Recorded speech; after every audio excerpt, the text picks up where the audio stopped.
I spoke with an El Dorado Hills woman who says, hey, if it wasn't for her great-grandfather, world-famous Hollywood wouldn't be the place it is today.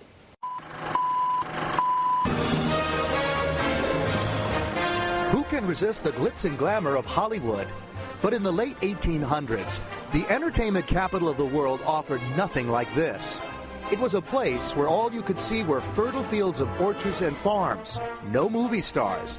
And it's during those early days that Gaelyn Whitley Keith begins her legendary story. My great-grandfather dedicated his life to Hollywood.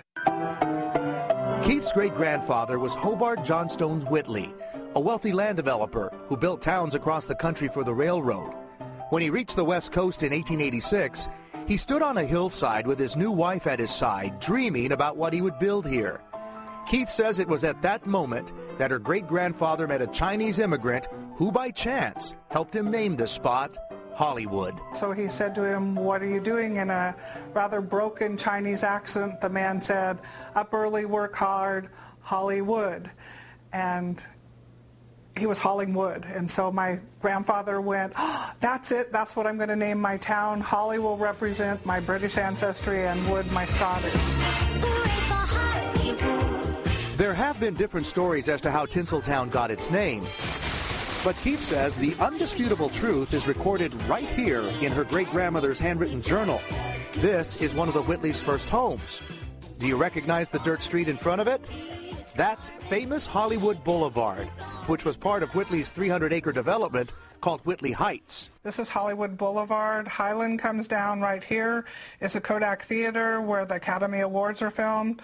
Right here is the famous Grauman's Chinese that has the footprints.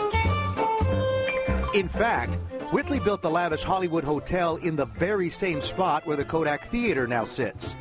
Its guests included directors like Cecil B. DeMille and Jesse Lasky, the father of full-length motion pictures. Keith says they stayed here while they built their impressive homes on the hill above. Her great-grandfather was able to double-dip and create a fortune. Whitley's success story played out like an award-winning film, with a storyline that was thoughtfully laid out.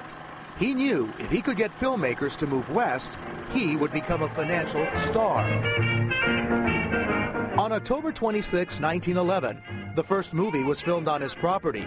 The first take was good, and David Horsley and his brothers stayed and formed Nestor Studios, which would eventually become Universal Studios.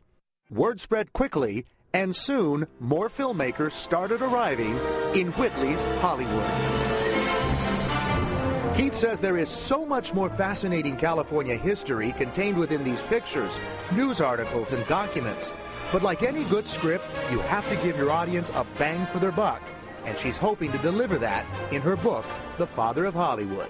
He just wanted to make the world a better place to live. So I'm hoping that people follow in his footsteps and make the world, pass it on.